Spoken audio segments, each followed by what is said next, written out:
All right, Saturday night, we found out that Francis the Predator Ngannou will be leaving the UFC, okay? He's out of contract. The UFC won't be trying to match him, and he's going to go off and do his thing. So, obviously, you know, Francis Ngannou was such a great fighter to watch. Anytime someone has that natural, raw power, we want to see a guy like that compete. But he's going, okay? And, of course, the fight against Jon Jones will not be happening. Jones is going to fight Silva. Tremendous matchup. Can't wait for that. Can't wait to see what they do.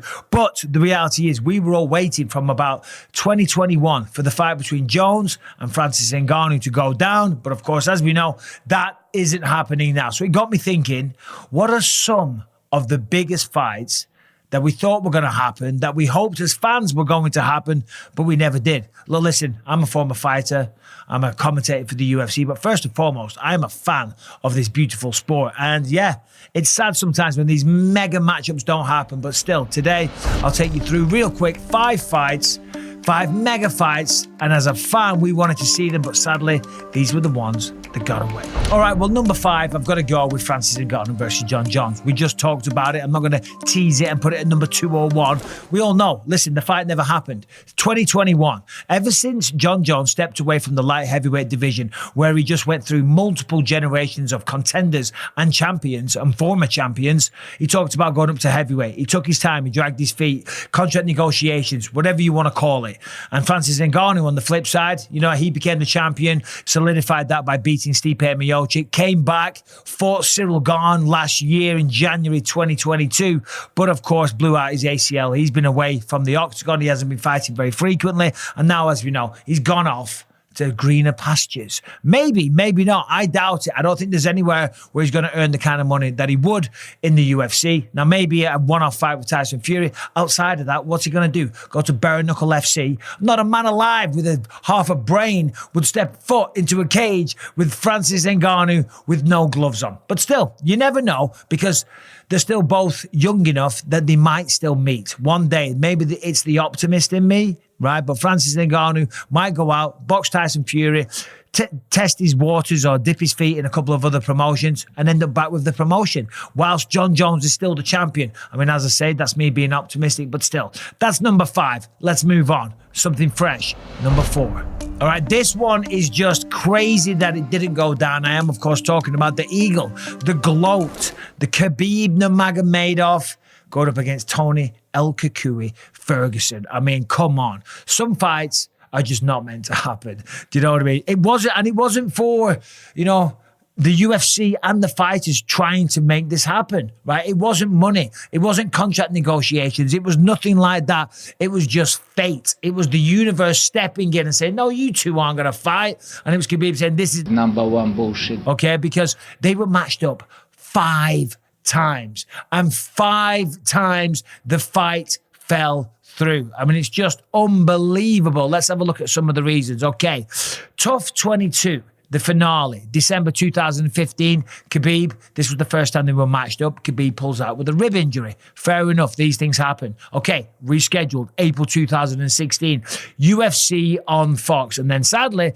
this time, Tony's turn to pull out with a lung issue. Okay, so the one apiece with injury pullouts, and of course, that stuff does happen. So they rescheduled the matchup because it was highly anticipated. It was the talk of the town. If you were a UFC fan, you wanted to see this one. So they rescheduled it. UFC 209, March 2017. And of course, this time, Khabib pulls out with a weight cutting issue the day before the fight. Okay, right, so now people are getting annoyed. Now Dana White's thinking, I wish I'd never booked this fight. But here we go again. 4th time, UFC 223. And no, this isn't a joke. April 2018. This time, it was El Cucuy. Tony Ferguson pulls out with a knee injury. He was doing his media. He was at the Fox Studios in Los Angeles. He was walking around with his gas station glasses on. And he trips over a cable and blows out his ACL and some other ligaments as well. I mean, can you believe it? But still, we've come this far. We've booked it 4 times. Why not make it 5? So, of course, the last-ditch attempt, the last ever time that these two were going to be matched up was UFC 249, April 2020. And guess what?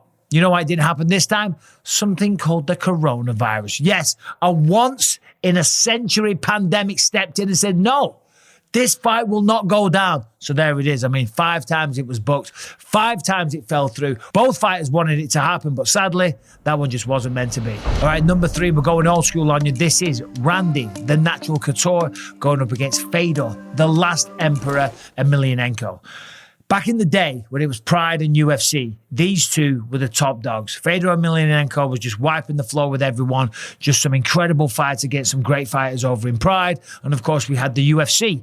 And it was UFC versus Pride. Who had the better fighters? And of course, at that time, Randy the Natural Couture was a 5-time UFC champ across 2 divisions, light heavyweight and heavyweight. So of course, naturally, people, fans, MMA diehards wanted to know who would reign victorious if these two would meet, whether it be in a ring or an octagon. Now, of course, this is any MMA fan's wet dream back in the day because it was always Pride versus UFC, but the fight didn't happen.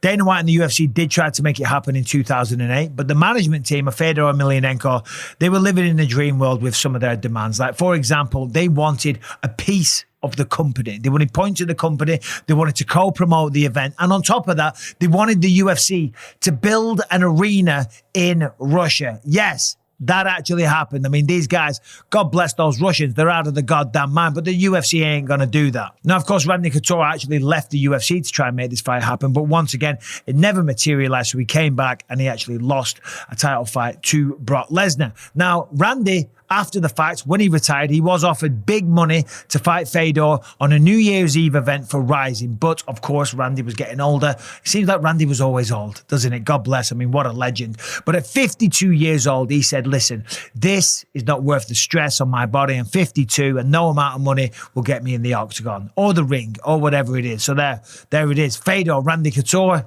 never going to happen. All right, coming in at number 2, we have the greatest of all time, potentially, in Jon Jones, going up potentially the greatest of all time in Anderson Silva, okay? These two were rumored to fight one another in 2013. Now, former UFC co-owner Lorenzo Fertitta actually tweeted about this fight and said there's a very, very big possibility that this one is going to go down. Now, Anderson Silva had already stepped up and fought a couple of fights at 205 pounds, and he won those fights in devastating fashion over James Irvin, but more importantly, over Forrest Griffin. Remember that one? Anderson was in the Matrix, making Forrest miss like crazy, then boom, just took him out, and he made it look absolutely easy, right?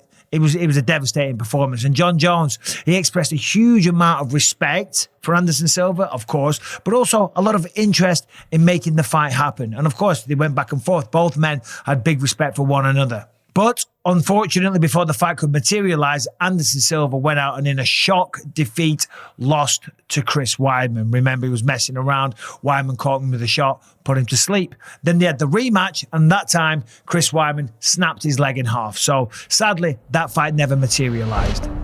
All right, number 1, we are, of course, talking about Anderson, the Spider Silva, going up against George Rush St-Pierre. Look, these two, they were dominant champions. They were some of the biggest stars in the sport. And of course, we wanted to see them fight each other. At around the same time, from 2007 to 2013, these two were dominating their divisions like crazy. Anderson Silva had actually defended his belt 10 times. George St-Pierre had defended his 9 times, and they both looked absolutely unbeatable. They looked like they would hang on to those belts forever. So as I say, you know, people wanted to see them go up against one another. Anderson Silva had scored 18 knockdowns in the UFC, which is way more than any other UFC champion.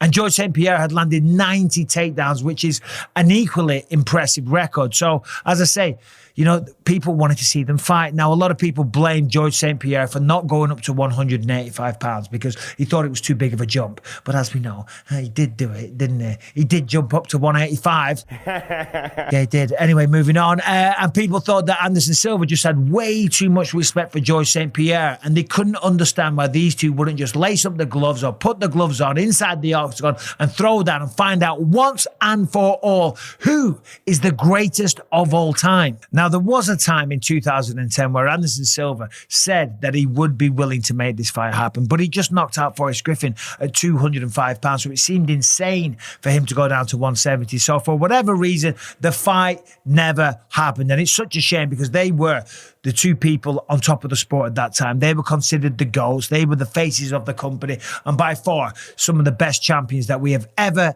seen. Now, of course, there's only one man alive in the UFC that fought both of those people.